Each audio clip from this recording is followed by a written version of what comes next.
Okay.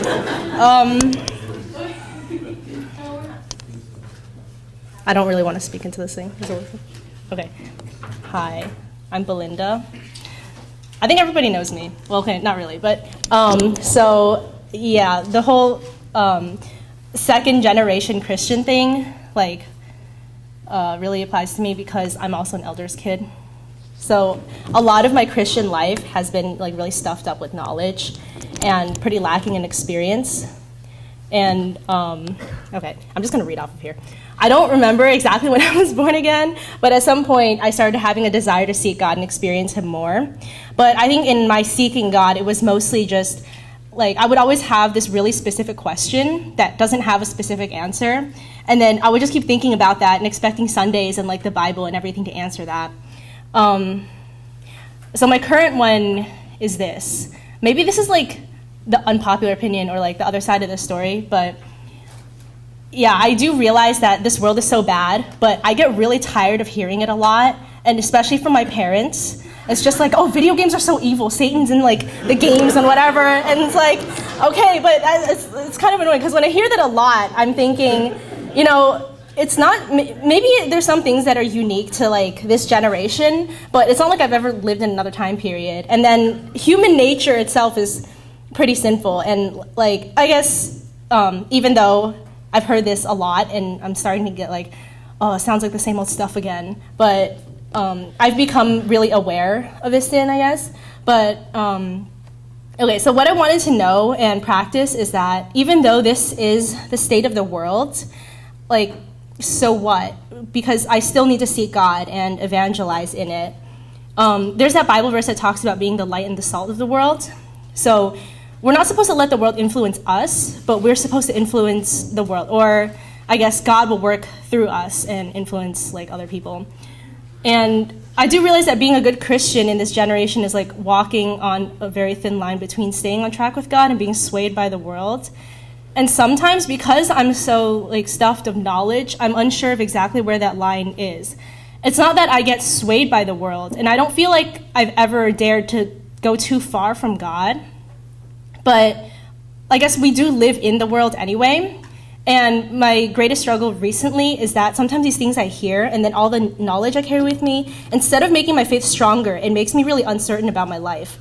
I feel I don't know where I should be. I think about where I am, what I'm doing, and it's just as an example, every single time I play video games or something, I'm thinking is God disappointed in me? Or every time I'm talking to my non-Christian friends a lot, it's is God disappointed in me? That's kind of the vibe I get from these messages sometimes, and it's I don't think that's correct, but I can't help but feel that way. So I guess in this uncertainty, God wanted me to seek Him more.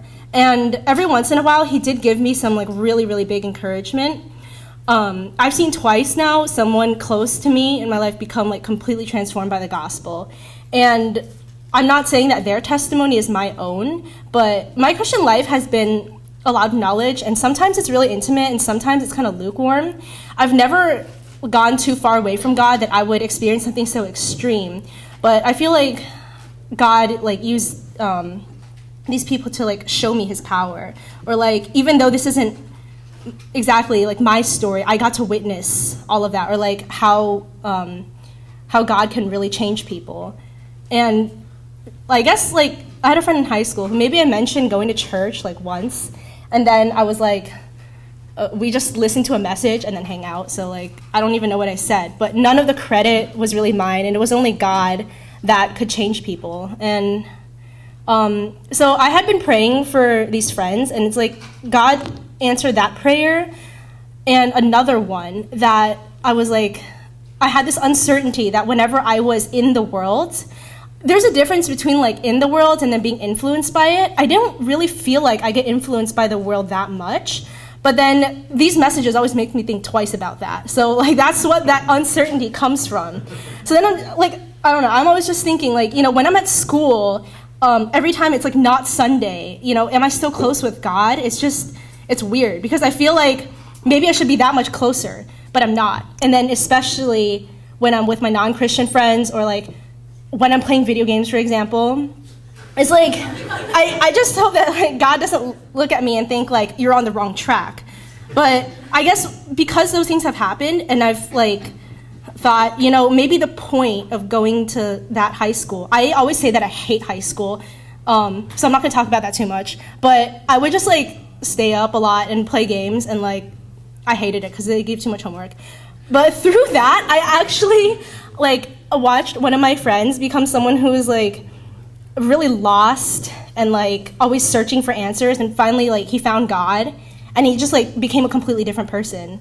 And I was like, okay, maybe that's what made it worth it. Maybe that's why God planned for me to go that way. So in the end, it kind of felt like, yeah, maybe I was on the right track all along. And even if I wasn't on the right track, then God still made something out of it. So I was like, even though we walk in this world, like God still exists and he's still with us. And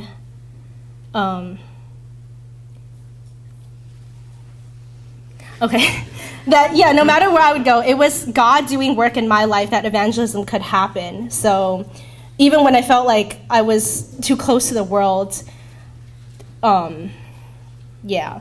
But these messages, like so far, have been really encouraging. Like the whole, don't be afraid to get your hands dirty, or like when you confirm God's truth and rely on him, then he becomes like more and more real.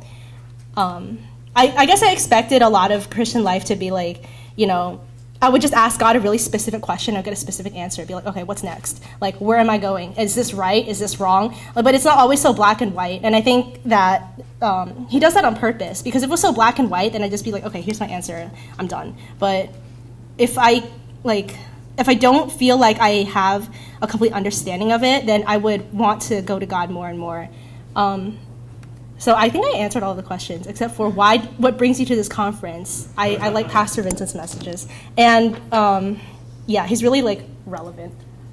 And like, I guess especially this one really answered a lot of things that I was thinking about. And like this whole thing that I wrote was kind of just like that, I guess. Just going into the world with like the armor of God on. And I'm really thankful that God actually showed me results, because it's very encouraging.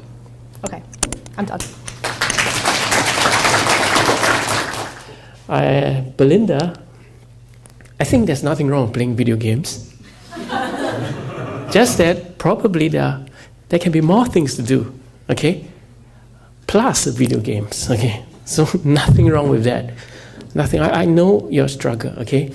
You have asked a lot of meaningful questions.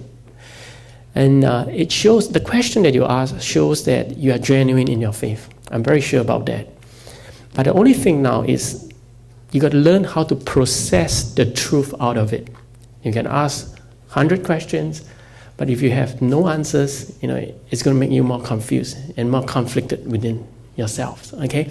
But it's a process that you are going through. So I would say now, don't believe your feelings so much, even though you are having a lot of it, okay? Don't believe. And I think sometimes when you're in this process of growing up, Christian family, and you know a lot of truths, right? Your head get very big, but when you cannot live it out, now, you have to appreciate there will be shades of gray in our hearts. That's why God gave us the Holy Spirit. Am I right? Okay, the truth is black and white, right there. Okay, I know this is the thing I must do, the norms of Christian life, I should not think like that, feel like that, Now, this is what you have in your head. But the Lord is not going to lead you like that, just black and white. The Lord come to you with the Holy Spirit and tell you, this is the right time to play games. This is the right way of living. This is the process you may be going through. Give the Lord time to show to you. Keep seeking. What I mean is you must keep seeking. The Holy Spirit speaks to us personally, individually. And He knows, God created every one of us differently. We have different interests, different phases of life, different parents, that kind of thing. And God is going to be very relevant to you if you keep seeking Him. So don't give up seeking, even when you have no answers to a question, okay? So be a seeker. Okay? For your case, if If I'm your parents, I'll just put you in a deep pool for you to learn how to swim. Yeah, let you swim. Okay, just with a little bit of guidance. Okay, if you need a little bit of guidance, find me on Facebook also. Okay, but I'll just put you in a deep pool. You have a world to see. I feel you have a world. How old are you? May I ask? 20. Very young. Okay, you still have a lot to see. So keep seeking, even though you have a lot of questions. Everything will be reconciled one day. Okay, right? That's what I have for you.